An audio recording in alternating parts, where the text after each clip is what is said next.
একদা এক ঘন সবুজ বনে এক চতুর শিয়াল ঘুরে বেড়াচ্ছিল। সারাদিন খুঁজেও সে কিছু খেতে পায়নি। ক্ষুধায় তার পেট মোচড়াচ্ছিল। ঠিক তখনই শিয়ালের চোখে পড়ল একটি বড় গাছের ডালে বসে আছে এক কাক।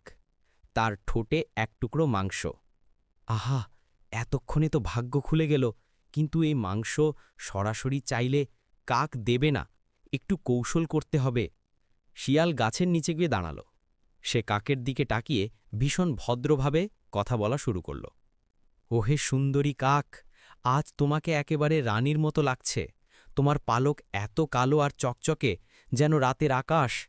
আহা, যদি তোমার মধুর কণ্ঠ একবার শুনতে পারতাম, তাহলে আমার জীবন ধন্য হয়ে যেত। শিয়ালের প্রশংসা শুনে কাক মনে মনে খুব খুশি হল।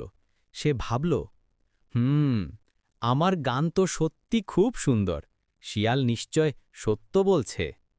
এভাবেই কাক গলা ফাটিয়ে গান গাওয়ার জন্য মুখ খুলল, আর সঙ্গে সঙ্গেই তার ঠোঁট থেকে মাংস নিচে পড়ে গেল।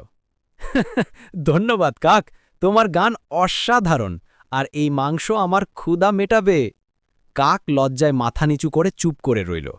সে বুঝল শিয়ালের মিষ্টি কথার ফাঁদে পড়ে সে বড় ভুল করেছে, আর শিয়াল আনন্দে মাংস নিয়ে পালিয়ে গেল। শিক্ষা: চাটুকারিতায় ভোলা উচিত নয়।